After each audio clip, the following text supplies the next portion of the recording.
సరే, దేవుని వాక్యంలోనికి మనకు వెళ్ళే ముందుగా చిన్న ప్రార్థన చేసుకుందాం. పరిశుద్ధుడా మా తండ్రి, మా గొప్ప దేవ, మీకు వందనములు, స్తుతులు, స్తోత్రాలు.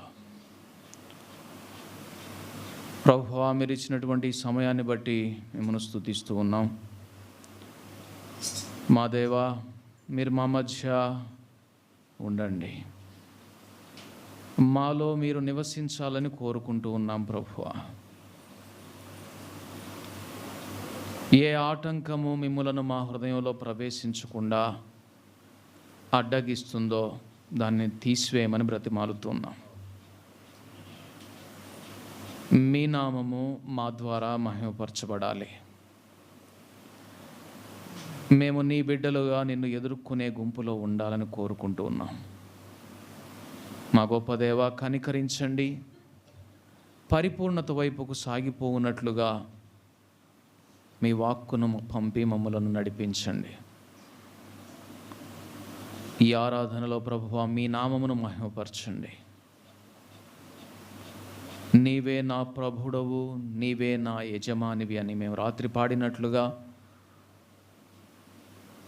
మాకు నీవు తప్ప ఎవరును పరిపాలించే స్థితిలో ఉండకుండానట్లు, నీవు తప్ప మరి ఏది మాకు యజమానిగా ఉండకుండానట్లు మమ్మల్ని మీరు సిద్ధపరచండి.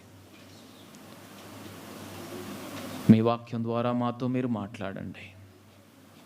మమ్మల్ని మేము తగ్గించుకుంటూ మీ వైపు చూస్తూ నీ మాట కొరకు ఆసక్తితో ఎదురు చూస్తూ ఉండగా ప్రభువా, పరలోక మన్నాను మా మీదకి పంపించమని, మా ప్రార్థన ఆలకించమని యేసు నామమందు ప్రార్థించి అడిగి వేడుకుంటున్నాము తండ్రి, ఆమేన్. ఇర్మియా గ్రంథము 49వ అధ్యాయం. దేవుడు ఇశ్రాయేలీయులను ఐగుప్తు బానిసత్వంలో నుంచి బయటకు తీసుకొని వచ్చిన తరువాత వారికి వాగ్దాన భూమిని అనుగ్రహించి అందులో మిమ్ములను ప్రవేశపెట్టి మీ ఎదుట ఉండినటువంటి ఈ భాగమంతా, ఈ దేశమంతా మీకు ఇచ్చుచున్నాను, మీరు దానిని స్వాధీనపరచుకొనుడి అని ఒక మాట ఇచ్చేసి వారి ఎదుట వాగ్దాన భూమిని ఉంచి ఆ ఆజ్ఞ ఇచ్చి, ఇప్పటి వరకు యుద్ధము నాది, ఇప్పుడు యుద్ధం మీరు చేయాలి అన్నాడు. ఐగుప్తులో నుంచి బయటికి రావడానికి ఇశ్రాయేలీయుల పక్షంగా యుద్ధం చేసింది దేవుడే. ఇశ్రాయేలీయులు ఏమీ చెయ్యలేదు. ఎర్ర సముద్రాన్ని పాయలుగా చేసింది దేవుడే. ఐగుప్తులో నడిపించింది దేవుడే.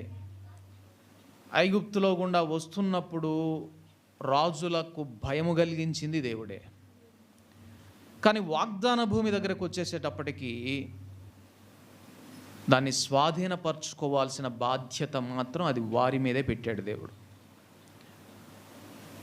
క్రీస్తుతో సంపూర్ణమైనటువంటి జీవితంలోనికి మిమ్మును ఆహ్వానించినటువంటి దేవుడు ఆ పరిపూర్ణతలోనికి నడిచే బాధ్యత కూడా మీ మీదే పెడతాడు, మన మీదే పెడతాడు.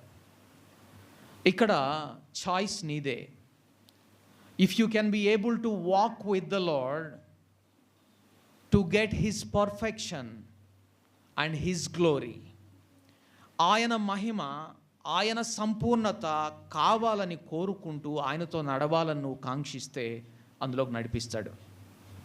నాకు అక్కర్లేదు, మేము మా గొర్రెలు మేపుకోవడానికి, మా పశువులు కాచుకోవడానికి మాకు ఈ ప్రాంతం బాగుంది అని మనష్షే వారిలాగా, ఎఫ్రాయిం వారిలాగా మనము కూడా భావిస్తే, మొట్టమొదటగా ఆ బోర్డర్లో ఉండినటువంటి ఎఫ్రాయిము, మనష్షే గోత్రాలే శత్రువు దాడికి గురయ్యాయి. కాబట్టి మనం బోర్డర్ లైన్ క్రిస్టియానిటీ మనలో ఉండకూడదు. పరిపూర్ణతలోనికి లోపలికి నడిచే క్రైస్తవులంగా మనం ఉండాలి. దేవుడు అన్నాడు, కానానులోనికి మిమ్మల్ని నేను తీసుకొని వెళ్తాను, అది పాలు తేనెలు ప్రవహించు దేశం అన్నాడు. కానానునే ఎందుకు ఇస్తానన్నాడు? కానానులో ఉండినటువంటి వారిని వెళ్ళగొట్టి మిమ్మల్ని అక్కడ స్థాపిస్తానన్నాడు. ఇది అన్యాయం కాదా? ఆల్రెడీ అక్కడ ఎప్పటి నుంచో పాతుకుపోయినటువంటి వాళ్ళని కాదని వీళ్ళని తీసుకొచ్చి కూర్చోబెట్టడం అన్యాయం కాదా? మనం అనుకుంటాం.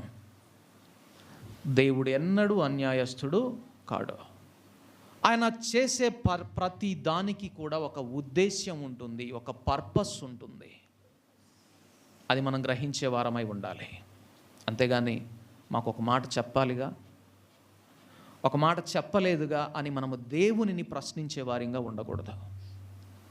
నేను మొదటి నుంచి చెప్తా ఉన్నాను, this ministry is being led by the Holi spirit. ఇది పరిశుద్ధాత్ముని ద్వారా నడిపింపబడుతున్నటువంటి పరిచర్య. ఏ మనుష్యుని ద్వారా పరిచర్య కాదు, ఇది నడిపింపబడుతుంది. మనం మరి జాగ్రత్త కలిగి ఉందాం, మరి జాగ్రత్త కలిగి మన మనస్సాక్షిని కాపాడుకుందాం, మెళకువగా ఉందాం. పరిశుద్ధాత్ముడు కొన్ని సందర్భాలలో ఆటంకపరుస్తాడు సువార్త ప్రకటించకుండా. ఒప్పుకుంటారా మీరు దానికి? మాసిదోనియాలో ఆసియాకు వెళ్ళవద్దని పరిశుద్ధాత్ముడు ఆటంకపరిచాడు అనే మాటను మనం చూస్తాం. కాబట్టి ఏది చేసినా ఆయన సర్వోన్నతుడు, సార్వభౌమాధికారి. ఆయనకు డెసిషన్ తీసుకునే హక్కు ఉంది. ఆయన నిర్ణయాధినేత అని మనం నమ్మి ఆయన వెంబడించాలి. అంతేకాని మాకొక్క మాట చెప్తే మేము సిద్ధపడతాం కదా. యేసు ప్రభు వారు అన్నారు, నేను చెప్పి వస్తానన్నాడా? ఆయన మీరు అనుకోనని ఘడియలో వస్తానన్నాడు. ఇంకా షాకింగ్. ఒక మాట చెప్తే మేము సిద్ధపడతాంగా అన్నాడు, మీరు అనుకోనని ఘడియలో వస్తాను. దేవుడు ఎప్పుడు కూడా మనము ఎల్లప్పుడూ సిద్ధపాటు కలిగి ఉన్నామా లేదా అనేదే చూస్తాడు. కాబట్టి మన సంఘంలో కొన్ని పదాలు, మరి ముఖ్యంగా పరిశుద్ధాత్మ దేవునికి నచ్చని పదాలు వాడుకైపోయింది. అవి ఇక మీదట మీలో కనబడకూడదని నేను ఈ దినాన చెప్తా ఉన్నాను. ఎందుకంటే ఈలాగా మీరు ఎంత కాలము నడిచినా నేను బల్లగుద్ది చెప్తాను, మీరు పరలోక రాజ్యాన్ని స్వతంత్రించుకోలేరు. ఎస్, అవును. నా భారం ఏంటి అంటే, నేను మొదటి నుంచి మీతో చెప్తూ వచ్చేటటువంటి మాట అదే. శేషము మిగలకపోతే ఇక్కడ పడే ప్రయాసకు మేము సిగ్గుపడవలసినటువంటి పరిస్థితి వస్తుంది. ప్రతి వాని పని ఆ దినాన అగ్ని చేత కాల్చబడుతుంది. అగ్ని పరీక్షకు నిలిచే పని చెయ్యాలని మేము ఇక్కడ ప్రయాసపడుతున్నాం. జనాలను ఆకర్షించాలని, లేకపోతే ఉన్నవారిని నిలబెట్టుకోవాలని కూడా కాదు, నిలబడే వారినే కలిగి ఉండాలని కూడా మేము ప్రయాసపడుతున్నాం. మీకు అర్థమవుతుంది అనుకుంటున్నాను. ఎందుకంటే you are not in the position to understand what's the lord's thoughts. దేవుని ఆలోచనలు ఏంటి అని గ్రహించలేని స్థితిలోనే ఇంకా ఉన్నారు. నేను సిగ్గుపడుతూ చెప్తున్నాను. దేవుని గూఢవాక్యాలు గ్రహించలేని స్థితిలో ఉంటున్నారు. మేము 40 సంవత్సరాల విశ్వాసాలు అని చెప్పుకుని 40 సంవత్సరాలు ఇశ్రాయేలీలు కూడా అరణ్యంలో నడిచారు. ఎంతమంది వాగ్దానంలో ప్రవేశించారు? ఎంత జాగ్రత్త కలిగితే మనం అలాగా వాగ్దాన భూమిని స్వతంత్రించుకోగలం? ఎంత మెళకువగా ఉంటే ఆ వాగ్దాన భూమిలో ప్రవేశించగలం?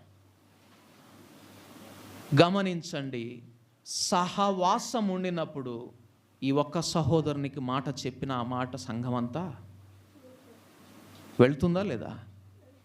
ఈ ఒక్క సహోదరుడికి ఎందుకు చెప్పాడు, నాకెందుకు చెప్పలేదనే మాట ఆ సహోదరు నుంచి వస్తుందా?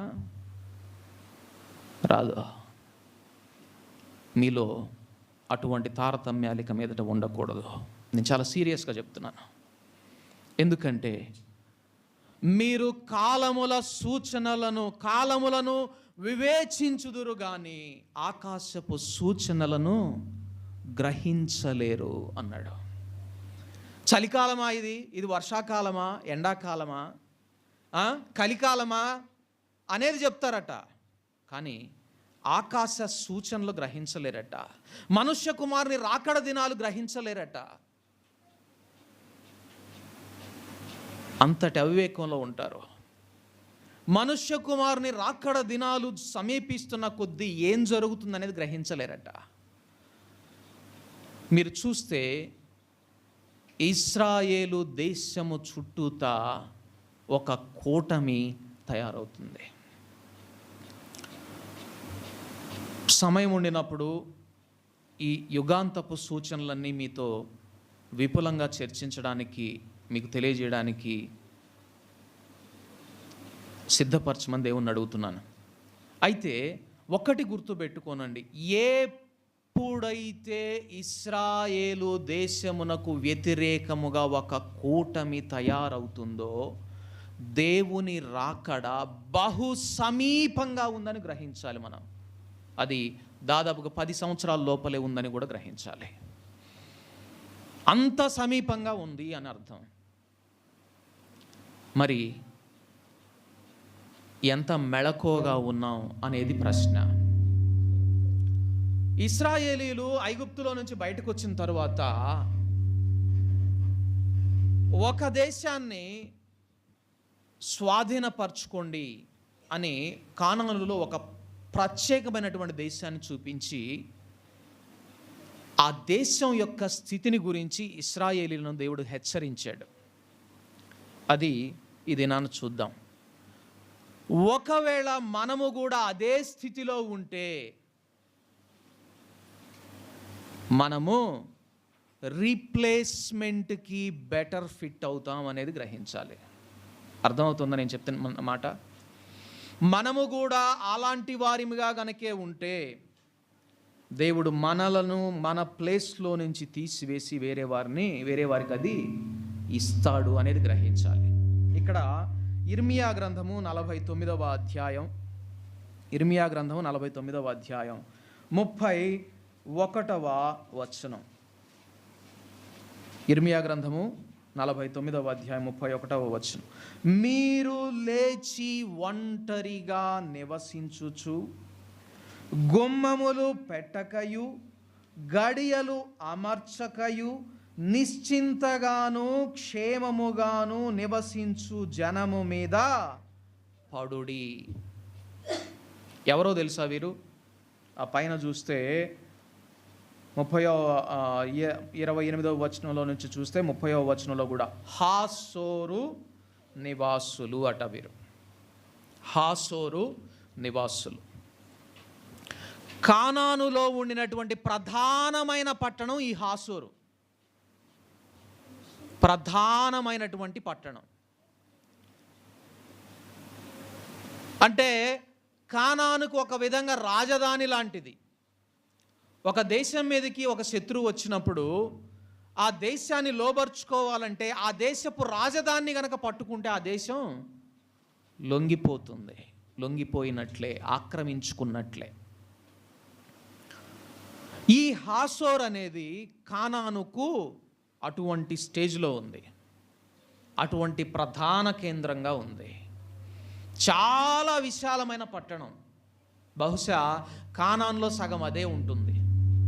అంతటి ప్రాముఖ్యమైనటువంటి పట్టణం ఈ హాసోరు. ఈ హాసోరును మీరు పట్టుకోండి అన్నాడు.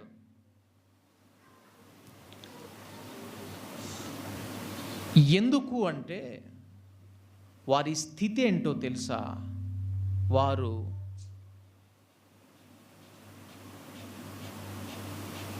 గుమ్మములు పెట్టలేదు, గడియలు పెట్టలేదు, నిశ్చింతగా క్షేమంగా ఉన్నాం అనుకున్నారు. ఏంటి? ఏం లేవు వారికి? గుమ్మాలు లేవు, గడియలు లేవు, నిశ్చింతగా క్షేమంగా ఉన్నాం అనుకున్నారు. వారినే పట్టుకోమన్నాడు. ఈ దినాన ప్రియ సహోదరులారా, దేవుని రాకడ సమీపిస్తున్న కొలది మేము బాగున్నాం, మా స్థితి బాగుంది, మేము నిశ్చింతగా ఉన్నాం, క్షేమంగా ఉన్నాం అని గడియబెట్టకుండా, గుమ్మములు లేకుండా గనుక నీ ఆత్మీయ స్థితి ఉంటే మొట్టమొదటగా అపవాది కొల్లగొట్టేది నిన్నే. మొట్టమొదటగా అపవాది దోచుకునేది నిన్నే. అందుకే కావలి కాయు వారిని నేను ఏర్పాటు చేశానన్నాడు.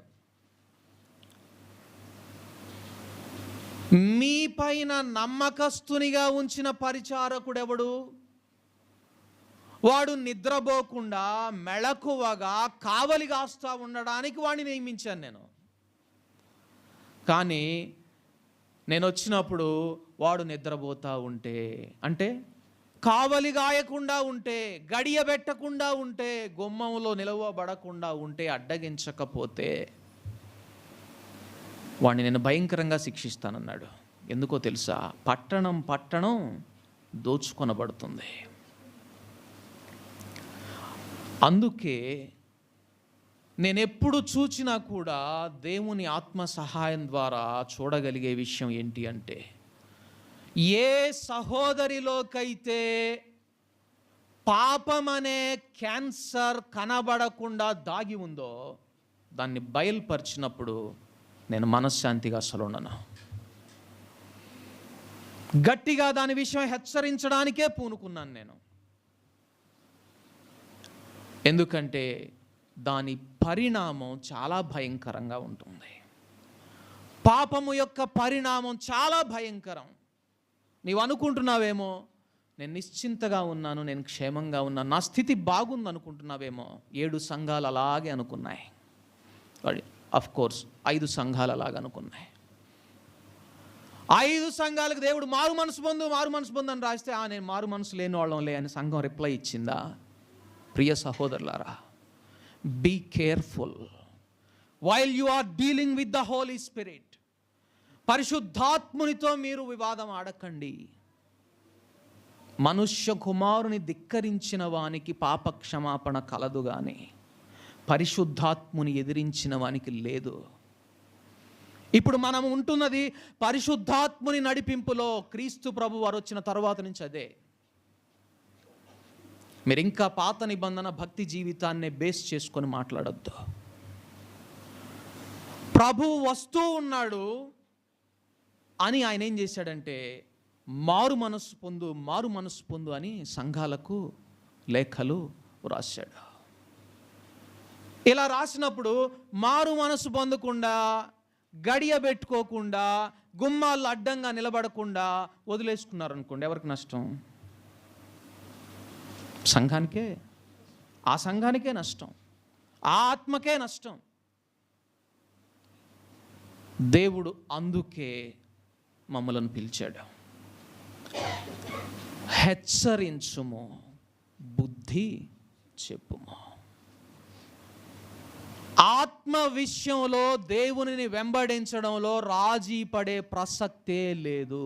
అది గుర్తుపెట్టుకోండి.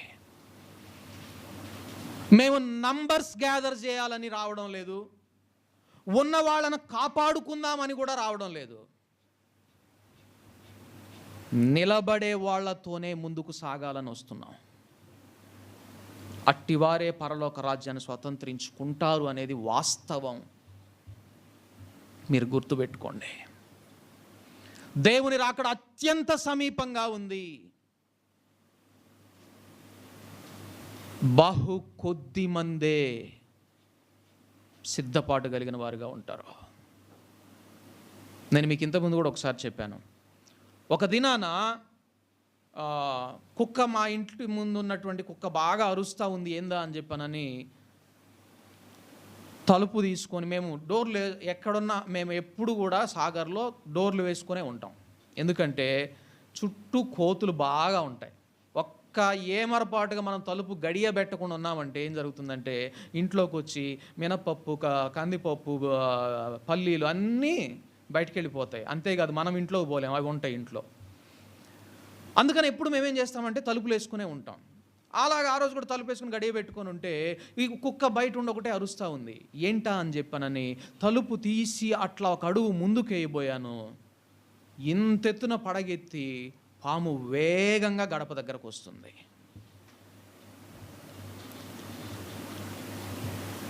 ఎప్పుడైతే పామును చూశానో వెంటనే ఏం చేశానంటే తత్తరగా ఆ తలుపు మళ్ళా వేసి గడి పెట్టుకుందామని చెప్పాను. లోపలికి వస్తుంటే గడి బట్టలు ఆ తలుపు గడియేమో ముందు వెళ్ళిపోయింది, తలుపు పడ్డంలే.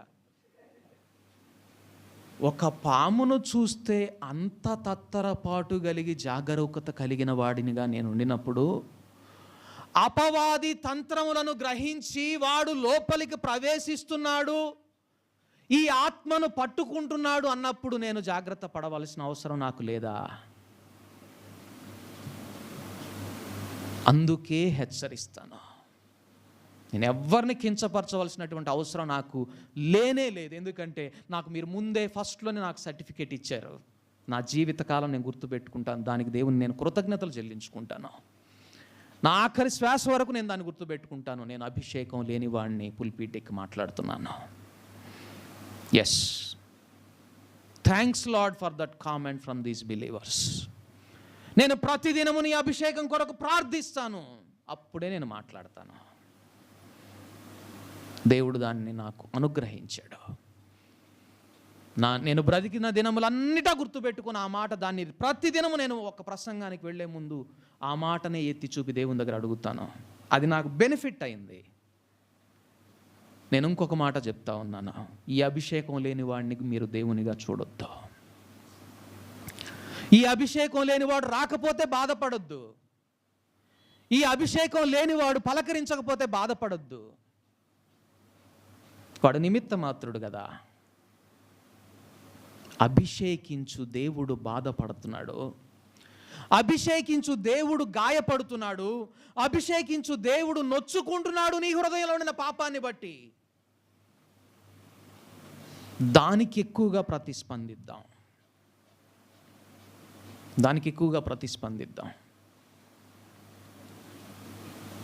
గడియ పెట్టుకునే వారిగా ఉందాం.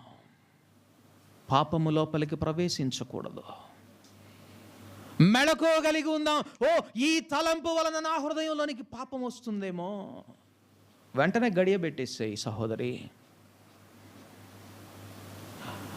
ఈ తలంపు వలన నేను ఆ సహోదరిని అనవసరంగా నేను అపార్థం చేసుకుంటానేమో, ఆ సహోదరి మీద నేను అనవసరంగా నిందలు వేసేవాడిగా, లేకపోతే నా మనసులో ఏదో పెట్టుకుంటానేమో. Be on alert. జాగ్రత్తగా ఉండు, మెళకువగలిగి ఉండు, గడియ పెట్టాయి వెంటనే. దానికి జాగ్రత్త కలిగి ఉందాం. మొట్టమొదటగా కానానులో ఇశ్రాయేలీయుల హస్తగతమైన వారి స్థితి ఏంటంటే, they don't have the doors and they don't have the lakhs. వారికి గుమ్మాలు లేవు, గడియలు లేవు. ఎట్టైనా రావచ్చు, ఎట్టైనా పోవచ్చు. ఎవరైనా రావచ్చు, ఎవరైనా పోవచ్చు. ఎప్పుడైనా రావచ్చు, ఎప్పుడైనా పోవచ్చు. ఏ తలం పైన రావచ్చు, ఏ తలం పైన నివసించవచ్చు, ఉండొచ్చు, వెళ్ళొచ్చు. క్రైస్తవునికి అది చాలా ప్రమాదకరమైనటువంటిది. కొరింథీయులకు రాస్తూ పౌలు భక్తుడు, మీరు మెళకువ కలిగి ఉండండి, బలవంతులై ఉండండి. ఎంత బలం? గడియబెట్టేంత బలం ఉంటే చాలు. ఎంత బలం? అదే స్థితిలో నా చిన్న కొడుకుని పెట్టాను అనుకోండి, ఆ పాము వచ్చినప్పుడు ఏమవుతుంది? నేను పోవాల్సింది బదులు నా చిన్న కొడుకు వెళ్ళాడు అనుకోండి, వాడు వేయగలడా గడి? వాడేమి పామును బంధించి అడ్డగించాల్సిన అవసరం లేదు. ఏం చేయాలి? జస్ట్ డోర్ వేస్తే చాలు, అంతేగా.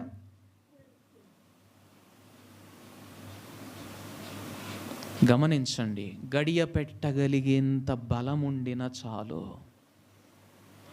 పాపమును గుర్తించగలిగిన బలముండిన చాలు. ప్రియ సహోదరులారా, అంత వివేచన ఉండిన చాలు.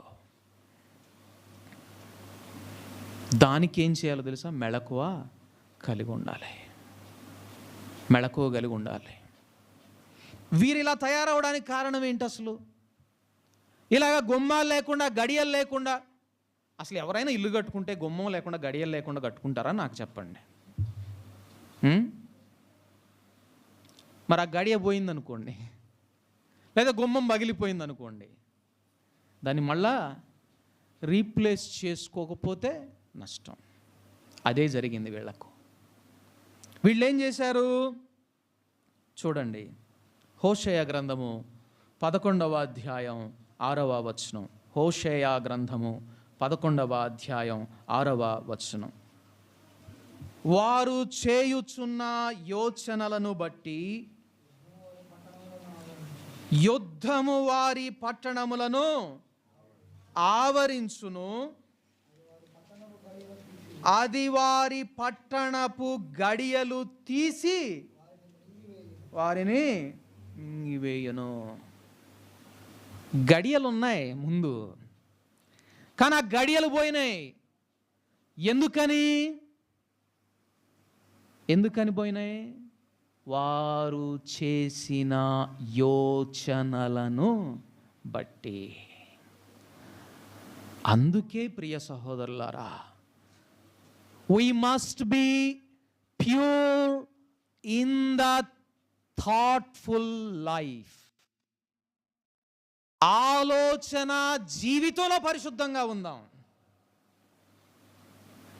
పైకి కనపడాల్సిన పరిశుద్ధత అవసరం లేదు. నీ ఆలోచన జీవితంలో పరిశుద్ధత ఉంటే నీకు దేవుడు ఎటువంటి శక్తిని ఇస్తాడంటే గడియ పెట్టుకునే శక్తిని ఇస్తాడు. That's it. పాపము నీలో నీకు ప్రవేశించకుండా ఉండాలంటే అది చాలు. అందుకే యోచన, వివేచన, ఆలోచన అనేది పరిశుద్ధంగా ఉండాలి. లేనట్లయితే గడియలు దొంగిలించబడతాయి.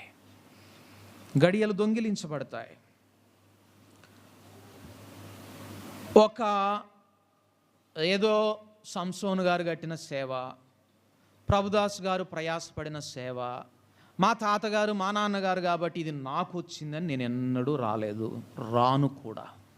అలాగా దీనికి నా పరమ తండ్రి తన రక్తాన్ని చిందించాడు. I don't have even a single right upon this church. ఈ సంఘం మీద నాకు కేవలం ఒక్క హక్కు కూడా లేదు. నాకు లేదు. కానీ చాలా బాధ్యత ఉంది. ఈ సంఘం దేవుని ఎదుట ఏ ముడత, ఏ మచ్చ, ఏ కళంకము లేనిదిగా, నిర్దోషమైనదిగా నిలవబెట్టవలసినటువంటి బాధ్యత నా మీద ఉంది. హక్కు లేదు, బాధ్యత ఉంది. అందుకే నేను గురి కలిగే ప్రయాసపడుతున్నాను.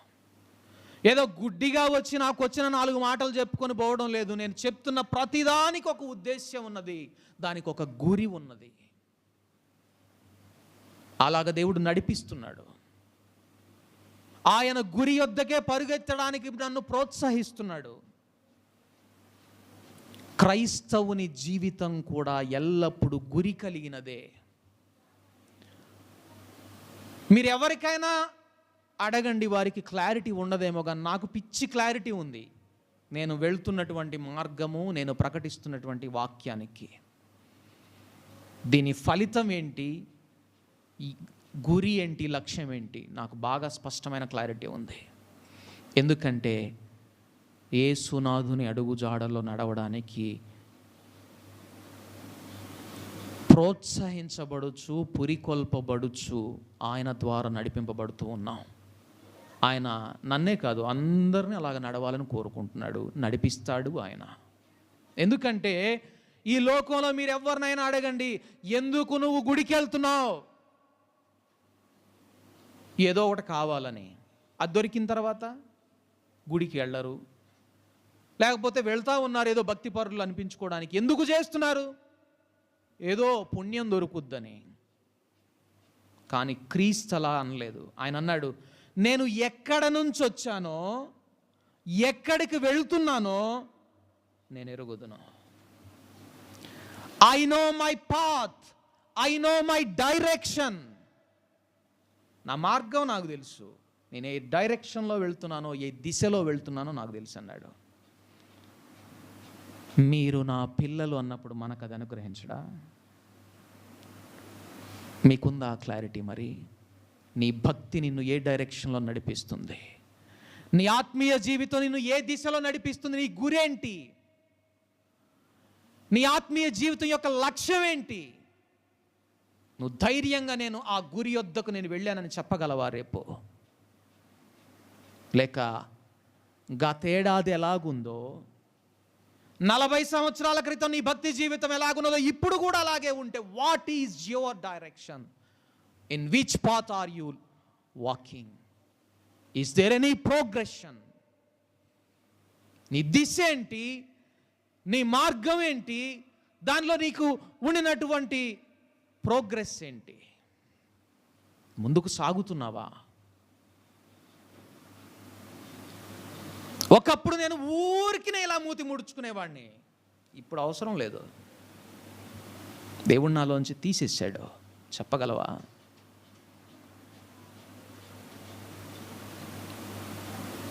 ప్రియ సహోదరులారా, దేవుడు ఎల్లప్పుడూ కూడా మారు మనస్సు పొందు అని హెచ్చరిస్తాడు. ఆయన క్వశ్చన్ చేయగలవా? నేను మారు మనసు లేని ఉండలే అని ఆయన చెప్పేదే అది, మారు మనస్సు పొందు. ఎందుకంటే నీవు నిర్దోషిగా నా ఎదుట కనబడాలి, నిర్దోషిగా నా ఎదుట కనబడాలి. ఆయన ప్రేమతోనే హెచ్చరిస్తాడు. ఆయన మార్గమే అది. అసలు మీకు సంఘం అన్నదానికి అర్థం తెలుసా? దేవుడు నాకు రాత్రి ఒక కొత్త విషయాన్ని తెలియజేశాడు. సంఘము అంటే చాలా అర్థాలు చెప్తాం, కానీ ఆ అర్థం నేను ఇంతవరకు గ్రహించలేదు. నేను అదే మన సహోదరులతో చెప్పాను, ఈ టైటిల్ పెడదామా మన దానికనని. Church is the place where your ego hurts. ఏంటి? సంఘం అంటే ఏంటో తెలుసా? అది ఒక స్థలం, అక్కడ నీ అహం దెబ్బతింటుంది. ఏంటి? Church is a place where your ego hurts, but your spirit rejoiceth. అబ్బా, ఈ సత్యం తెలియకనే జనాలు ఈ సంఘం కాకపోతే ఇంకో సంఘం, ఆడకపోతే ఈ ఆడకపోయినా జరిగేది నీకు అదే నిజమైన సంఘం అయితే. సంఘం అంటే నీ అహం దెబ్బతినే స్థలం, నీ ఆత్మ ఉజ్జీవింపబడే స్థలం. ఆత్మకి అహానికి అసలు సంబంధం ఉండదు. నీ అహం దెబ్బతినకుండా నీ అహం గౌరవంగా కాపాడబడుతుందా? అక్కడ ఏం దెబ్బతింటుంది? ఆత్మ దెబ్బతింటుంది. నీ ఆత్మ బలపరచబడాలంటే ఏం దెబ్బతినాలి? అహం దెబ్బతినాలి. అందుకే నేను అంటాను, నేను ఎప్పుడు కూడా మీ స్వీయాన్ని సాటిస్ఫై చెయ్యను, మీ అహాన్ని తృప్తిపరచను. స్వీయము ఆత్మకు, ఆత్మ స్వీయానికి విరోధంగా ఉన్నాయి. కానీ దురద చెవులు కలిగిన వారిని ఆకర్షించాలనుకుంటున్నటువంటి దుర్బోధకులు ఆ విషయాన్ని చెప్పరు. నేను బల్లగుద్దు చెప్తాను, 99% సంఘాలు ఈ బోధ చేయడం లేదు. ఈ బోధ చేయడం లేదు. ఈ సంఘంలో వినబడేటటువంటి కఠినమైనటువంటి బోధ 99% సంఘాల్లో వినబడదు. ఉంటే ఉండండి, పోతే పోండి అనే ధోరణిలో ఉంటుంది ఇక్కడ మన బోధ. అంటే మిమ్మల్ని అయితే నేను తిరస్కరించి మాట్లాడుతున్నట్లు దయచేసి అనుకోవద్దు. మీ అందరికంటే అల్పుడను నేను, అది ఎందుకో కూడా మీకు చెప్పాను. మొట్టమొదటిగా ఎన్నిక లేని వాడిని నేను. కానీ దేవుని దృష్టికి ఎన్నికైన వారముగా మనం నిలవబడాలంటే మన మీదనే ఉన్నది బాధ్యత, మనలోనే ఉన్నది సిద్ధపాటు. నన్ను వెంబడించు అని ఆయన పిలుపు ఇవ్వడం వరకే ఆయన పని. వెంబడిస్తావా వెంబడించవా అనేది నీ ఇష్టం. దేవుడు ఎప్పుడూ కూడా ఒక పర్పస్తోనే మమ్ములను నడిపిస్తూ ఉన్నాడు. నేను చిన్ననాట నుండి అది పొందుకుంటున్నటువంటి అనుభవం. ప్రతిదానికి ఒక ఉద్దేశ్యం ఉంటుంది అంతే. ఇక్కడ ఎందుకు ఇది నాకు నష్టం, అసలు ఇది చేయకుండా ఇట్లా చేసి ఉంటే బాగుండేది, నువ్వెందుకు ప్రభువా దీన్ని అనుమతించావు అని చెప్పిన ప్రశ్న వేసిన ప్రతిసారి రే బుద్ధి లేనోడా, నేను నీకు ఉద్దేశంతోనే అది చేశాను, నీకు నేను సమస్తం మేలుగా మార్చేవాడినిరా, ఇందుకు చేశాను అని చెప్పినప్పుడు నోరెళ్ళబెట్టి అయ్యా ఇక మీదట నేను ఎన్నడూ నిన్ను ప్రశ్న వెయ్యను అయ్యా అని చెప్పి నోటి మీద వేలేసుకొని సాగుతున్నటువంటి వాడిని. ఆయన ఉద్దేశ్యములు చాలా గంభీరంగా ఉంటాయి. నువ్వు నాకు చెప్పకపోయినా కూడా నీ ఉద్దేశ్యము పరిపూర్ణమైనదని నమ్మి నేను నీ మాటకు లోబడతానయ్యా అని చెప్పేవాడే క్రైస్తవుడు. అలాంటి వారిగా మనం ఉండాలి. ఆయన మాకు ఇచ్చినటువంటి పర్పస్ ఏంటి అంటే, ఆయన మాకు ఇచ్చినటువంటి పర్పస్, ఉద్దేశ్యం ఏంటి అంటే, అందరిలాగా ఆత్మలు సంపాదించుదాము అని ఒక అర్థము లేని డైలాగ్ అడ్డం పెట్టుకొని దురద చెవులు కలిగినటువంటి వారిని గురుగులను కలిపినటువంటి లోకంగా సంఘాన్ని తయారు చేయాలని కాదు. పొలంలో గురుగులుంటాయి, సంఘములో గురుగులు ఉండవు. సంఘములో గోధుమలే ఉంటాయి, పగులగొట్టబడినటువంటి గోధుమలే ఉంటాయి, విరుగగొట్టబడినటువంటి గోధుమలే ఉంటాయి, చనిపోవడానికి ఇష్టమైనటువంటి గోధుమలే ఉంటాయి. అదే సంఘం. ఈ సంఘానికి దేవుడు ఇస్తున్నటువంటి హెచ్చరిక ఏంటో తెలుసా? చూడండి, యెషయా గ్రంథం 57వ అధ్యాయం 14వ వచనం. యెషయా గ్రంథము 57వ అధ్యాయం 14వ వచనం.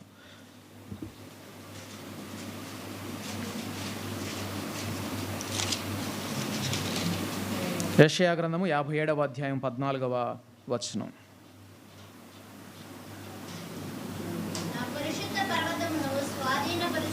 14 అది 13వ వచనం చివరి భాగం చదివావమ్మా, మంచిది. అది కూడా ఉద్దేశంగానే దేవుడు నీ నోట రానిచ్చాడు అది.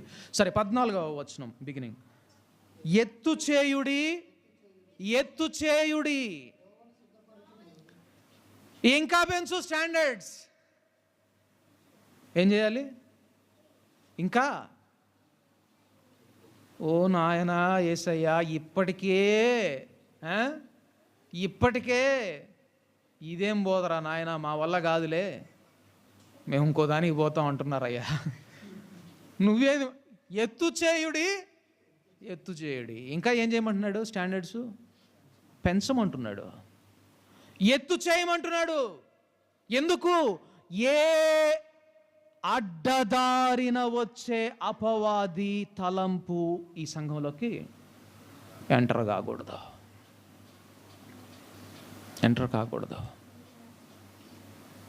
ఎత్తు చేయుడి, ఎత్తు చేయుడి, ఇంకా ఏమంటున్నాడు? ఇంకా ఏం చేయాలి? త్రోవను సిద్ధపరచాలి. యేసునాథుని యొక్క మహిమను మీరు చేరేంత వరకు ఆ త్రోవను సిద్ధపరచాలి. ఇంకా అని ఆయన బతిలాడుతున్నాడా, ఆజ్ఞిస్తున్నాడా? చెప్పండి. మరి పాటించాలా వద్దా ఆయన ఆజ్ఞ? పాటించకపోతే ఏమైంది? ఆజ్ఞ అతిక్రమమే పాపం. ఆయనను ప్రేమించిన ఎడల ఏం చేస్తారు? ఆయన ఆజ్ఞలు గైకొంటారు. ఇప్పుడు నేను ఆయన ప్రేమించాలా వద్దా? ఆయన ప్రేమిస్తున్నటువంటి సేవకునిగా కనపడాలనా? ఆయన ఆజ్ఞ పాటిస్తున్నటువంటి వ్యక్తిగా కనపడాలనా వద్దా? మీరు కనబడాలా లేదా? ఏం చేయాలి మరి? కనబడాలంటే ఏం చేయాలి? ఇప్పుడు ఎత్తు పెంచాలి. ప్రాకారాల హైట్స్ పెంచాలి. ఇప్పుడున్న పరిశుద్ధత కంటే ఇంకా అధికమైనటువంటి పరిశుద్ధతలోనికి వెళ్ళాలి. ఇంకొక మాట అన్నాడు అక్కడ, ఇంకా ఆ మాట అంటే ఇంకా భయంకరంగా గుచ్చుకుంటుంది చూడండి. అడ్డు చేయు, ఏమంటున్నాడు ఆ వర్డ్ చూడండి, దేవుడు మాట్లాడిన మాట చూడండి. అడ్డు చేయు దానిని, అది యెజబెల్ అవ్వచ్చు, యెజబెల్ ఆత్మ అవ్వచ్చు. ఏంది? అడ్డు చేయు దానిని నా జనుల మార్గములో నుండి తీసివేయండి. యెజబెల్ ఉందా? తీసేయ్. యెజబెల్ ఆత్మ ఉన్నదా? తీసేయ్. నా జనుల మార్గంలో అడ్డంగా ఉండడానికి వీల్లేదు. ప్రియ సహోదరులారా, క్రీస్తుతో జీవితం అంటే ఒక గుడికి వెళ్ళి కొబ్బరికాయ కొట్టి 10 రూపాయలు కానుకేసుకొచ్చేది కాదు. ఇది చాలా నిజమైనటువంటి జీవితం. ఇది చాలా నిజమైనటువంటి జీవితం. ఏంటి నీకు ఫలితం? ఇంత నిష్టగా, ఇంతగా ఖచ్చితంగా నిన్ను నువ్వు పరిశుద్ధపరచుకుంటూ, పరిశీలించుకుంటూ ముందుకు సాగితే ప్రయోజనం ఏంటి? యేసుప్రభు వారు అన్నారు, కొంచెం మంచినీళ్ళు ఇస్తే మీ మేలు నేను మర్చిపోను అన్నాడు. మరి నువ్వు ఇంత ఖచ్చితంగా దేవుని కొరకు నిలబడితే ఆయన ఊరుకుంటాడా? 1000 సంవత్సరాలు నువ్వు పరిపాలించే అధికారాన్ని దేవుడు నీకు ఇస్తాడు తెలుసా? క్రీస్తు 2వ రాకడలా నువ్వు పరిపాలించేవాడు అవుతావు. నువ్వు ఒక రాజు అవుతావు. అనేక మంది జనములకు నువ్వు తీర్పు తీర్చేవాడు అవుతావు. 1000 సంవత్సరాలండి. ఈ రాజులు ఎంతమంది ఉంటారు? ఎంతకాలం ఉంటారు? మహా అయితే 5 ఏళ్ళు 10 ఏళ్ళు. అప్పుడు రాజులు ఒక 20 ఏళ్ళు 30 ఏళ్ళు పరిపాలించేవాళ్ళు. ఇప్పుడైతే ప్రధానమంత్రులు, మంత్రులు, రాష్ట్రపతులు ఎంత 5 ఏళ్ళకి మించి ఉండరు. మహా అయితే ఒక 10 ఏళ్ళు 15 ఏళ్ళు, ఓ 3-4 టెన్యూర్లు దాటిపోగానే బోరు కొట్టింది జనాలకి, మళ్ళీ పడేస్తారు. కానీ దేవుడు నీకు ఇస్తున్న వాగ్దానం ఎంతో తెలుసా? 1000 సంవత్సరములు. ఆ తర్వాత అంటాడు యుగ యుగాలు ఏలుదురు అంటాడు. దేవుని కొరకు నీవు నిలవబడితే ఆయన ఇచ్చే ఫలితం చాలా గంభీరమైంది సహోదరులారా. అందుకే యథార్థతతో ఆయన్ను సేవిద్దాం, వెంబడిద్దాం. యథార్థతతో సేవిద్దాం, వెంబడిద్దాం. ప్రభువా, నా అంతరంగంలో ఇంకా ఏమన్నుందా? ఏంది నువ్వు నాకు మారు మనసు పొందమని చెప్పట్లేదు అసలు అని అడుగుతున్నావా? ఎప్పుడైనా దేవుణ్ణి అడిగావా అసలు? నేను మీకు ఒక సన్నివేశం చెప్తాను. దానికి ముందు కొంచెం ఇది కూడా చెప్తాను. మన సహోదరులు కొంతమందిలో కొన్ని అభిప్రాయాలు ఉన్నాయి.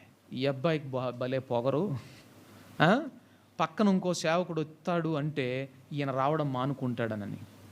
దయచేసి గమనించండి, నాకు అస్సలు ఆ స్వభావం లేదు. అడగండి మన సహోదరులను.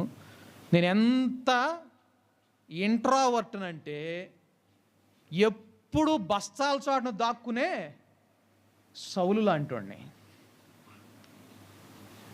నా పని ఏంటంటే ఎంత దాగుంటే అంత ప్రశాంతంగా ఉండొచ్చు. అంతేనా? ఒకసారి ఎక్స్పోజ్ అయ్యామంటే అందరి దృష్టి మన మీదే ఉంటుంది. అనవసరంగా అందరికి మనం చెప్పుకోవాల్సి వస్తుంది. అదే దాక్కొని ఉంటే అసలు మన బాధ ఏదో మనం పడవచ్చు. అది తప్పని దేవుడు హెచ్చరించాడు. కానీ నా నేచర్ అయితే అదే. I don't want to be exploited.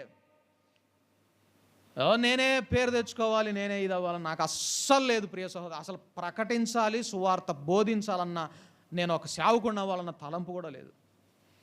అసలు ప్రభువా నా మీద ఈ భారం ఎందుకు పెట్టావు? లేకపోతే నేను కూడా వాళ్ళ చక్కగా ఆడ కూర్చొని 2 మాటలు విని అదే మాటలు నేను వారమంతా నేను ధ్యానం చేసుకుంటూ ప్రశాంతంగా బ్రతుకుతానయ్యా. అట్లా కాదు. ఆయన ఉద్దేశ్యాలు వేరు. నాకు అసలు ఇచ్చినటువంటి తలంపు ఏంటంటే, నాకు మొన్ననే తెలిసింది, మన సహోదరి కుమారుణ్ణే ఇక్కడ చర్చిలో పాస్టర్ గారు చేశారు. నాకు బాధ వేసింది. ఆ చర్చిలో పాస్టర్గా చేయటం ఏంది మన సహోదరి కుమారుడు? ఇక్కడే చేస్తే పోయేదిగా అసలు. ఇక్కడే చేస్తే పోయేది కదా. అసలు నాకు చాలా సంతోషంగా ఉండేది, మనమందరం ఉత్సహించేవాళ్ళం, ఎల్లప్పుడూ ఇక్కడ దీన్ని కాచుకునేటటువంటి సేవకుడు ఉన్నాడని నేను సంబరపడేవాడిని, మేమందరం ఆనందించేవాళ్ళం. అక్కడెక్కడో సేవకుని చేశారు ఏంది వీళ్ళు. అరే అయినా పోయి ఒకసారి నేను మరియమ్మని తీసుకొని పోయి ఆ సహోదరుడి దగ్గరికి పోయి, ఇట కాదయ్యా, నువ్వు నెలలో ఒక్కసారైనా మా దగ్గరకు వచ్చి మా దగ్గర నువ్వు ప్రసంగం చేసి పోయి, నీ తర్వాత నువ్వు చర్చిలో నువ్వు కూర్చొని అడుగుదాం అనుకున్నాను నేను. నాకే భేదాలు లేవు, నాకే తారతమ్యాలు లేవు. నేను ఒకటే నేర్చుకున్నాను, there is no difference between the most brutal terrorist and me. Osama bin లాడెన్కి నాకేం తేడా లేదని నేను చెప్తాను, నమ్ముతాను. నేను అంత దుర్మార్గుడను.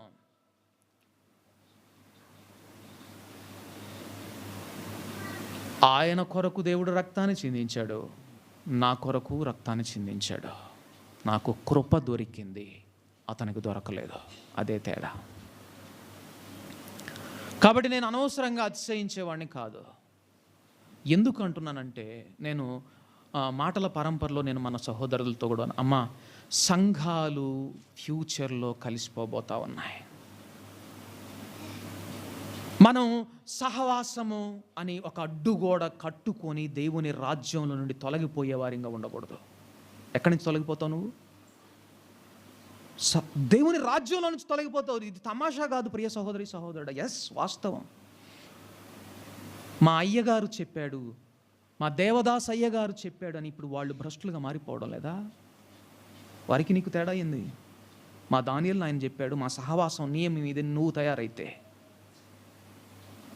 అందుకే ప్రియ సహోదరులారా, నా క్రీస్తు ప్రభువు చెప్పాడనే మాట నీలో నుంచి రావాలి.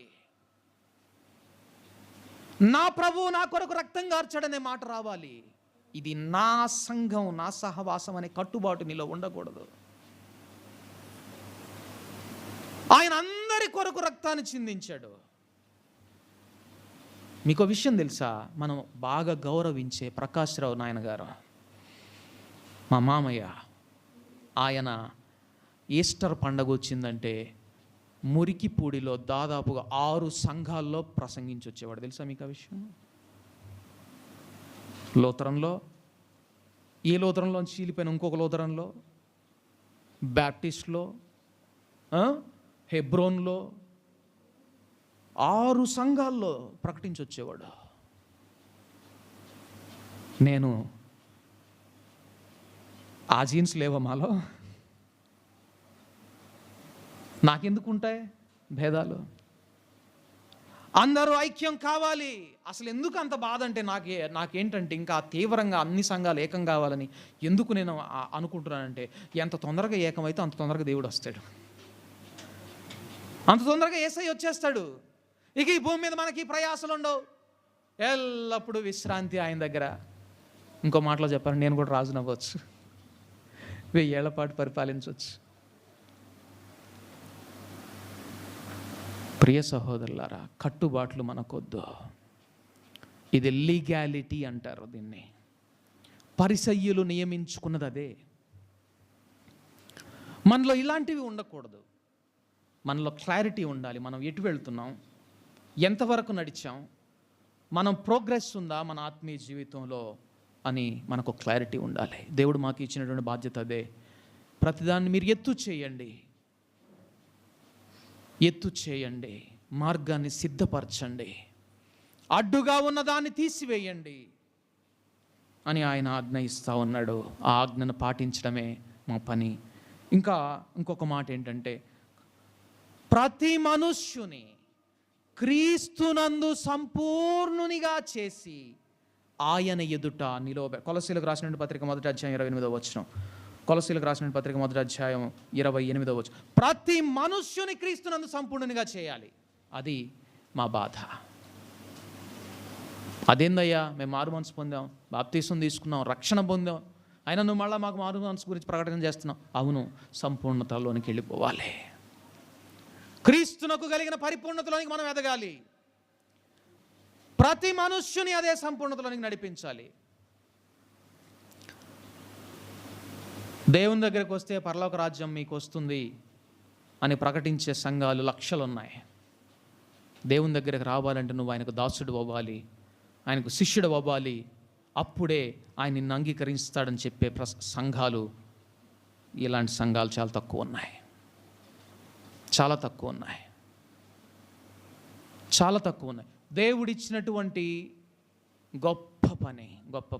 ఇప్పుడు మీకు ఏదైనా మీరు ఒక ఇల్లు కట్టుకోవాలనుకుంటున్నారు, ఏదో ఒకట్ల ముందు కట్టేద్దామని చెప్పని అనేసి బూడిదని, కొంచెం సిమెంట్ని, 4 రాళ్ళు కలిపేసేసి ఇష్టం వచ్చినట్టుగా మిక్స్ చేసి కట్టేసుకుంటారా? అంబుజా సిమెంట్ ఇది చాలా దృఢమైనది. చూస్తామా లేదా అడ్వర్టైజ్మెంట్స్? ఎందుకని నువ్వు కట్టే ఇల్లు గట్టిగా ఉండాలి. ఇంకొక మాటలో చెప్పాలంటే పర్ఫెక్ట్ కట్టాడు అనే మాట కోసం, అవునా, కడతాం. Great commission that the lord has given to his disciples. దేవుడు తన ప్రజలకు ఇచ్చినటువంటి గొప్ప పరిచర్య ఏంటో తెలుసా? మీరు సమస్త జనులను ఏం చేయమన్నాడు? దేవుని రాజ్యంలో చేర్చమన్నాడా? శిష్యులుగా చేయమన్నాడు. పరలోక రాజ్యంలో అడుగుపెట్టే వాళ్ళుగా తయారు చేసి వదిలేయడం కాదు. ఏం చేయాలి? శిష్యులుగా చేయాలి. ఇది గొప్ప పని. మరి ఇది పర్ఫెక్ట్గా చేయాలా వద్దా? పరిపూర్ణంగా చేయాలా వద్దా అంటున్నాడు. ప్రతి మనుష్యుని క్రీస్తునందు సంపూర్ణునిగా చేసి ఆయన ఎదుట నిలువబెట్టవలెనని సమస్త విధములైన జ్ఞానముతో మేము ప్రతి మనుష్యునికి బుద్ధి చెప్పుచు. ఏం చేస్తున్నాడు? వాడిని సంపూర్ణంగా చేసి క్రీస్తు ఎదుట నిలువబెట్టాలంటే ఏం చేస్తున్నాడు? ప్రతి మనిషికి ఏం చెప్తున్నాడు? బతిమలాడుతున్నాడా? బుద్ధి చెప్తున్నాడా? ఊరుకోండి, బతిమలాడాలి కానీ, అంతేనా? బతిమలాడాలి. మనము చాలా వెనుకబడి ఉన్నాం. నేను అందుకే ఇవి మనలో ఉండకూడదు. నేను మొట్టమొదటి నేను ఇది ఖరాఖండిగా చెప్తా ఉన్నాను. మీరు నన్ను ఇక్కడి నుంచి బయటకు నెట్టేసినా పర్లేదు, నేను సంతోషంగా వెళ్ళిపోతాను, కానీ ఇది మాట చెప్పే వెళ్ళిపోతాను. బతిమిలాడుకోవడం, బుజ్జగించుకోవడం వల్ల నువ్వెన్నడూ క్రీస్తుతో ముందుకు సాగలేవు. ఎస్, అవును. పౌలు భక్తుడు అన్నాడు, నా వెనుక ఉన్న వాటిని నేను మరచి. ఏం మర్చిపోయావయ్యా? నేను ఎన్ని సంఘాలు కట్టానో, ఎంత ప్రయాసపడ్డానో, ఎన్నిసార్లు ప్రయాణంలో దెబ్బలు తిన్నానో, ఎంతమంది చేత అవమానించబడ్డానో, ఎన్ని నిద్రలేని రాత్రులు గడిపానో, అవన్నీ మర్చిపోయి ముందుకు సాగుతున్నాను, గురి యొద్దకు పరిగెడుతున్నాను అన్నాడు. ఆయనే అంత మాట అన్నప్పుడు నువ్వు చేసింది ఎంత, నేను చేసింది ఎంత మర్చిపోకుండా గుర్తుపెట్టుకోవడానికి. ప్రియ సహోదరులారా, మర్చిపోదాం. మనం చేసిన మేలు మర్చిపోదాం, కీడును కూడా మర్చిపోదాం. పరిపూర్ణత వైపుకు అడుగులు వేద్దాం, ముందుకు సాగుదాం. There is so much in the presence of the lord if we have the heart to follow him in his footsteps. ఆయన అడుగు జాడల్లో నడిచి ఆయన వెంబడించాలనుకుంటే ఆయన సన్నిధిలో చాలా ఉంది. ప్రియ సహోదరులారా, చాలా ఉంది. మీరు అనుకుంటున్నట్టుగా నా గిన్నె నిండి పొర్లుచున్నది అనే మాట నీ నోటి నుంచి రాదు. ఎందుకంటే అసలు నీ గిన్నె నిండదు, అంత ఉంది ఆయన దగ్గర. ధారాళంగా వస్తూనే ఉంటుంది, ఇంకా ఆగదు. నీ గిన్నె కూడా అంతే పెద్దగా అయిపోతూ ఉంటుంది. అంత పరిపూర్ణుడు ఆయన. ఆయనతో నడవడానికి మీరు అలాగే ఇష్టపడితే ఆయన మీకు గడియలు అనుగ్రహిస్తాడు, మీ గుమ్మాలు నిలువబెడతాడు, మీ ప్రాకారాలు ఎత్తు చేస్తాడు. మరి ముఖ్యంగా అపవాది ఎన్నడూ మీలో ప్రవేశించకుండానట్లు మిమ్మల్ని ఆయన కాపాడతాడు. మనం ఇందా చదువుకున్నట్టు వాళ్ళు ఏం చేశారు? వాళ్ళ దోషం ఏంటి? వాళ్ళు గడియలు లేవు, వాళ్ళకి గుమ్మాలు లేవు, ఒంటరిగా ఉన్నారంట. సహవాసానికి, ఒంటరి పరిశుద్ధ జీవితానికి అదే తేడా. వాళ్ళతో నాకెందుకు, నాకెందుకులే వాళ్ళతోటి, నా మట్టుకు నేను నా భక్తి నేను చేసుకుంటా, నేనేదో 2 మాటలని ప్రార్థన చేసుకొని నా బతుకు నేను బతుకుతాను అనుకున్న వాళ్ళను కూడా అపవాది దోచుకొని పోతాడు. నిజం. అందుకే ఒంటరి పరిశుద్ధ జీవితం నీకు ఉండకూడదు, సహవాసపు పరిశుద్ధ జీవితం నీకు కావాలి. సహవాసం, సహోదరులందరితో ఐక్యత, కలిసి సహవసించి క్రీస్తులో ముందుకు సాగడం కావాలి. నాకెందుకులే ఒంటరిగా, నా పని ఎందుకు నేను చూసుకుంటాను అనుకోవడం కూడా అదిగో అపవాది దోచుకొనబడడానికి ఒక కారణం అవుతుంది. అందుకే సంఘం అంటే ఇదేదో మీరు ఇంతకాలం విన్నట్లుగా కాదు. ఈ సత్యాలు మీరు గుర్తుపెట్టుకోనండి. సంఘం అంటే on each and every moment your ego hurts. ప్రతి సెకను, ప్రతి ఘడియలో నీ అహం దెబ్బతింటుంది, కానీ నీకు ఒక మేలు జరుగుతుంది. అహం దెబ్బతిన్న ప్రతిసారి ఆత్మ బలపడుతుంది. అది కేవలం సంఘంలోనే జరుగుతుంది, నిజమైన సంఘంలో. గనుక స్పష్టత కలిగిన వారిగా, గురి కలిగిన వారిగా మనం ముందుకు సాగాలి. నేను ఇక్కడికి వచ్చిన మొదట్లో మీరు చేసిన ప్రార్థన కూడా నాకు బాగా గుర్తుంది. కాపరి లేని గొర్రెల్లాగా మమ్మల్ని కానివ్వద్దయ్యా అని మీరు ప్రార్థన చేశారు. కాపరి లేని గొర్రెల్లాగా మమ్మల్ని మీరు కానివ్వద్దు. దాని అర్థం తెలుసుకుంటే ఇంకొక ప్రార్థన కూడా మనం చేస్తాం. కాపరి లేని గొర్రెలు చెదిరిపోవడానికి కారణం ఏంటి? గొర్రెలు కాపరి లేని గొర్రెల వలె విసిగి చెదిరిపోవడానికి కారణం యేసు ప్రభు వారు అన్నాడు, గొర్రెల కాపరిని కొట్టుదును, అప్పుడవి చెదరి పోవును. గొర్రెలు చెదిరిపోవడానికి కారణం ఏంటో తెలుసా? కాపరి కొట్టబడుతున్నాడు, క్రీస్తు కొట్టబడుతున్నాడు. మీరు జకర్యా గ్రంథంలో ఆ ప్రవచన భాగాన్ని కనుక చూస్తే కాపరి యొక్క సహకారి అని కూడా ఉంటుంది. మీరు చెదిరిపోకుని గొర్రెల వలె మీరు ఉండాలంటే మీరు చేయాల్సిన ప్రార్థన ఏంటో తెలుసా?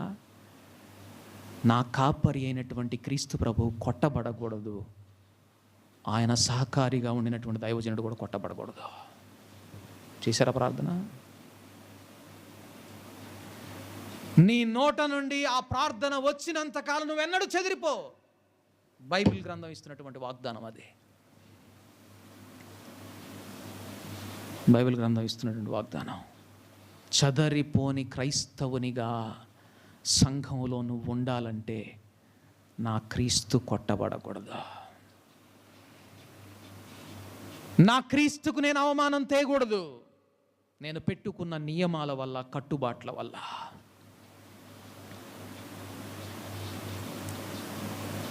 అంతేకాదు ఆయన సహకారిగా పెట్టుకున్నటువంటి దైవజనుడు కూడా కొట్టబడకూడదు. అందుకే నేను అంటాను, నన్ను అలాగే చూడండి. మీరు చూసినంత కాలం ఒక అభిషేకం లేనివానిగా, ఒక వ్యర్థునిగానే చూడండి, సంతోషిస్తాను. నిజంగా that brings me a lot of Joy. అది నాకు చాలా సంతోషాన్ని తీసుకొస్తుంది. ఎందుకంటే ఒక భిక్షగాడిని ఎవడు పట్టించుకోడు. వాడు వచ్చినా రాకపోయినా ఎవడు ఏమండు.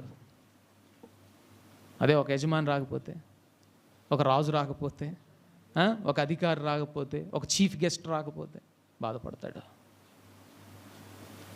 నొచ్చుకుంటారు. కాబట్టి ఆ ప్రమాదంలో నేను ఉండకూడదు. నన్ను అలాగే ఉండనివ్వండి. అభిషేకం లేని వాని కానీ నన్ను చూడండి, అందుకు నేను ధన్యుణ్ణి. అలాగే ప్రార్థించండి. వీడు అభిషేకం లేనివాడు, వీడిని ప్రతిరోజు నువ్వు అభిషేకించాలయ్యానని ప్రార్థించండి. అది మనకు మేలు. అయితే ఒక్కటి చెప్తా ఉన్నాను, సాక్షాత్తు యోహాను భక్తుడు, 90 సంవత్సరాల కురువృద్ధుడు, పద్మాసు ద్వీపంలో పరవాసి అయినటువంటి వాడు, మరలా క్రీస్తునాథుని యొక్క రెండవ రూపాన్ని చూచినటువంటి వాడు, ఆయన రాస్తూ అన్నాడు, యోహాను రాసిన 2వ పత్రికలో ఉంటుంది, ఏర్పరచబడిన అమ్మకు నా వందనములు. ప్రియ సహోదరులారా, నేను నిజంగా చెప్తా ఉన్నా, నా తల్లని నేను చెప్పడం లేదు, ఏర్పరచబడినటువంటి అమ్మకు వందనములని చెప్పేవారిగా మనం ఉండాలి. ఎస్, దేవుడు వాళ్ళని పిలుచుకున్నాడు, ఈ సేవ కొరకు వాళ్ళని ఏర్పాటు చేసుకున్నాడు, వారిని ఎన్నో శ్రమల గుండా, ఇబ్బందుల గుండా, అవమానాల గుండా నడిపించుకుంటూ వెళ్ళాడు. ఎన్నో అవమానాలు, ఎన్నో చీత్కారాలు. మా పాస్టరమ్మ అని చెప్తూనే పాస్టరమ్మ చెంపలు పగలగొట్టారు. మా పాస్టరమ్మ అని చెప్తూనే నువ్వు లేకపోతే మేము బతకలేమని చెప్పి ఆమెను తృణీకరించారు. నిజం ప్రియ సహోదరులారా, బహు అవమానాలు ఎదుర్కొంది ఆమె. ఒకటి గుర్తుపెట్టుకుందాం, ఏర్పరచబడిన అమ్మకు నా వందనములని యోహాను భక్తులాగా మనం మారదాం. ఆయన సహకారులను గౌరవిద్దాం, ఆయన పిలిచిన పిలుపుకు లోబడే వారిని సన్మానిద్దాం. గనుక ఏదైనా చేసుకోవాలన్నా, ఏ విషయంలో సహాయం కావాలన్నా, మొట్టమొదటిగా నేను కాదు మీకు గుర్తుకు రావాల్సింది. ఎవరు గుర్తుకు రావాలి? పిలువబడినటువంటి వారు, ఏర్పరచబడినటువంటి వారు. వారు బ్రతికినంత కాలం వారికి ఆ గౌరవం మనం ఇద్దాం. దేవుడు మనల్ని కూడా సత్కరిస్తాడు. అలాంటి వారిగా మనం ఉంటే, అది బైబిల్లో గ్రంథంలోనే ఉన్నది, నేను స్వయానా చెప్తున్నది కాదు. మీ పైన నాయకులుగా ఉంచి మిమ్మను కాపాడుచున్నటువంటి వారిని మీరు సన్మానించి ఘనపరచండి. వారు మరి ఎక్కువ లెక్క అప్పచెప్పాలి. అవును, నేను ఎక్కువ లెక్క అప్పచెప్పాలి, మేము ఎక్కువ లెక్క అప్పచెప్పాలి, నాకంటే కూడా ఎక్కువగా వారు లెక్క అప్పచెప్పాలి. ఏమ్మా, నువ్వు సంసోన్ గారితో పాటుగా ఈ సేవలు చూసావు, నీ భర్త ప్రభుదాస్ గారితో పాటు ఈ సేవలు చూసావు, నా చేత ఇంతకాలం నడిపింపబడుతూ ఉన్నావు. ఒక రోగిని చూచి నువ్వు ఎక్స్రే ఎందుకు తీయలేదు, ఆ రిపోర్ట్ నాకు ఎందుకు పెట్టలేదని రేపు దేవుడు అడుగుతాడు. అయ్యా, అది ఏదో మామూలు దగ్గు అనుకున్నానయ్యా, లేకపోతే నేను నిజంగా ఎక్స్రే తీసి ఆ రిపోర్ట్ నీకు పెట్టి కరెక్ట్గా అది డయాగ్నోస్ అయ్యేటట్టు చూసుకునేదాన్నయ్యా అని చెప్పడానికి లేదు.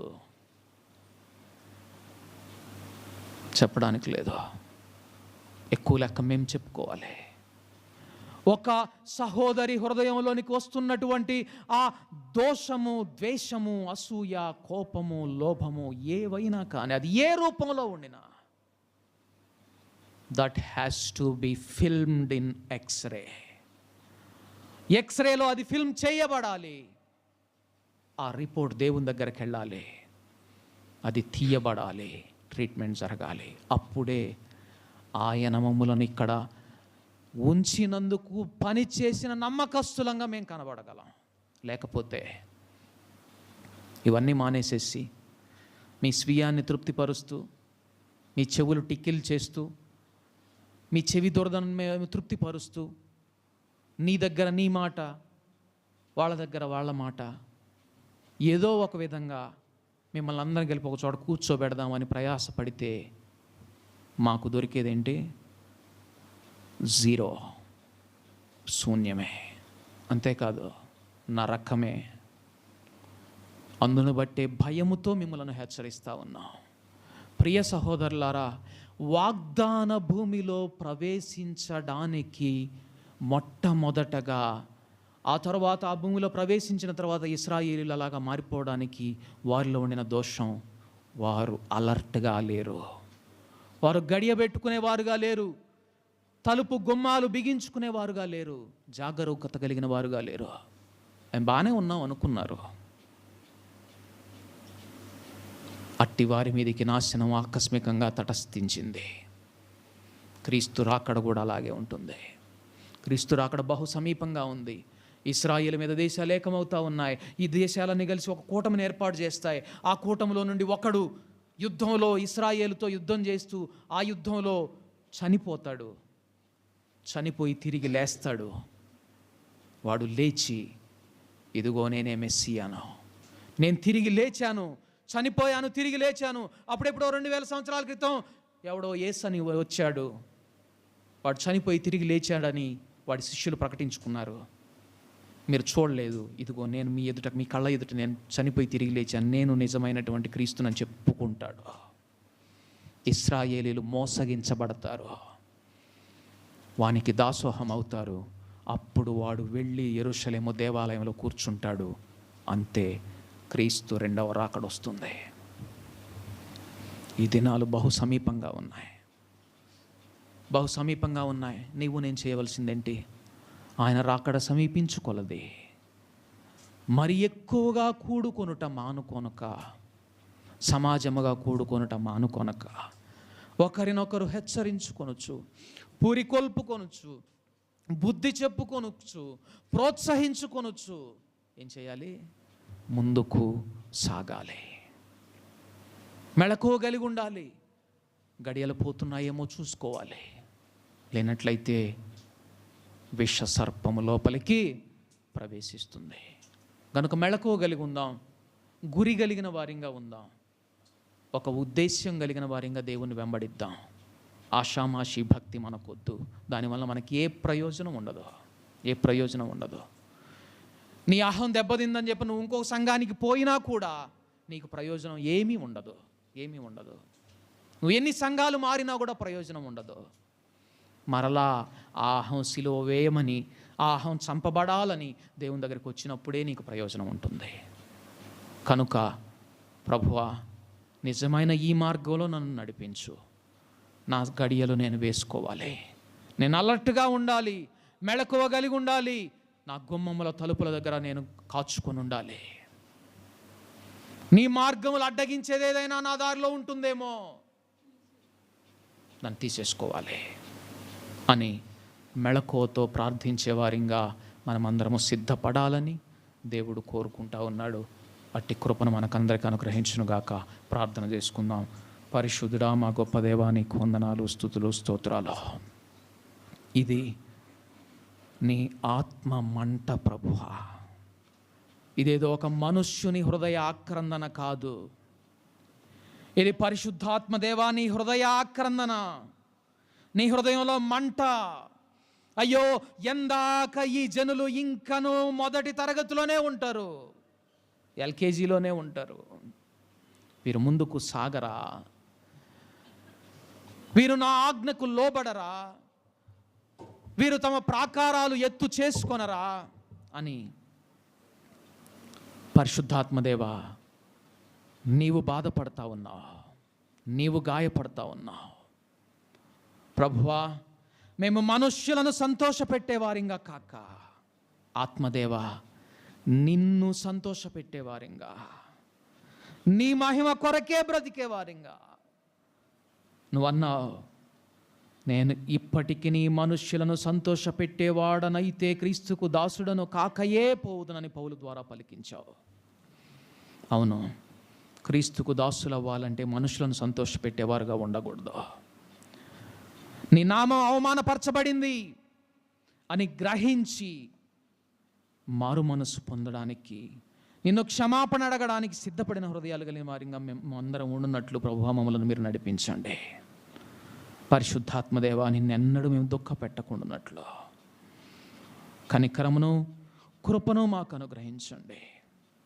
ప్రభువా, మెళకువగలిగిన వారమై నీ మార్గంలో నిజముగా నిన్ను సన్మానిస్తూ, ప్రభువా నిన్ను ఘనపరుస్తూ, మా ప్రాకారాలు ఎత్తు చేసుకుంటూ, మా గడియలు బిగిస్తూ, మా గుమ్మములు దృఢపరుచుకుంటూ, మమ్మను మేము కాచుకోవడానికి నీ కృప అనుగ్రహించమని, మా ప్రార్థన ఆలకించమని యేసు నామమున ప్రార్థించి అడిగి వేడుకుంటున్నాము తండ్రి. ఆమేన్.